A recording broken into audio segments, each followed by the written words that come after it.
Remember Cinderella? We all know the story of a poor girl who was punished and psychologically abused by the evil, cold hearted stepmother. But ultimately, it's a story that talks about parental disapproval. And let's go a step further and see that the stepmother in this fairy tale personifies the desire to have power and control over another person. Doesn't she want to dictate her own rules and way of thinking? And what about Cinderella? Cinderella obeys, for the time being at least. And why wouldn't she? She has no idea that her life could be completely different. Because in order to find out, she has to leave her cinder and her stove and finally launch herself into the world. But the stepmother is there to do everything in her power to stop Cinderella from going to the ball and finding out what is out there. Relationships like the one between the evil stepmother and Cinderella are found not only in fairy tales, they're everywhere in our own modern lives. How is that? Well, let's see. Imagine that you want to introduce your boyfriend to your parents. You mentally wait for your dad to give his approving glance and for your mom to bless you with, "May you live happily ever after, children." But instead, you hear something like this: "He's not your match. You can do so much better. You need to break up with him." Or even worse, "Oh, by the way, my colleague has a lovely son. You should meet him." Or even something harsh like this: "Now it's your choice. It's either him or us." Sounds scary and familiar, doesn't it? Then let's move on.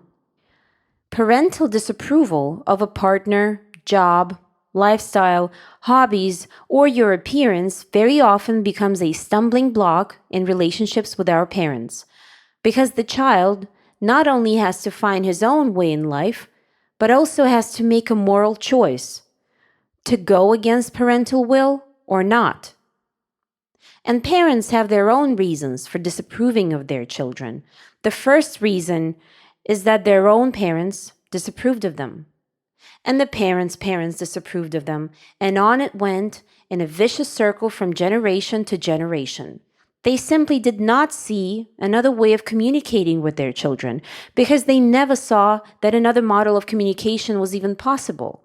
So ask yourself, can you really expect your parents to treat you differently? Can the evil stepmother suddenly become a fairy godmother? Doubtfully, because she doesn't know how to be one. No one ever showed her how to be nice. The second reason is that many parents look at their children as exactly that, as children. Even if the child is already a 30, 40, 50-year-old man, they fail to recognize him as an independent and mature person. And when the time comes to let him go, to give him freedom, and to offer him to take the responsibility for his own life, his parents cannot let go. Why do you think this happens? The answer is simple.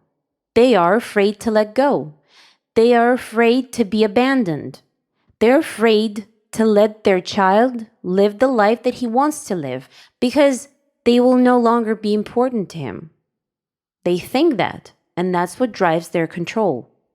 It's very hard for them to leave the pedestal. The third reason is the merging of two separate individuals into one. For example, a mother and her son are no longer perceived as two individuals. They're perceived as one, as a we. You probably heard this once or twice. We decided to change the job. We decided to buy a new house, says the mother of a 37-year-old George. His mom still cannot mentally separate herself from her son and cannot admit the fact that he's no longer her little boy. She fails to accept that George is a grown, mature man. But this behavior stems from previous generations that suppressed initiative and limited freedom. Parents like that always know better. They always know what is best for their children. And it's really hard to stand up for yourself when they say, Can't you see? My intentions are good. Thanks for listening. Have a wonderful rest of your day, and we'll see you next time.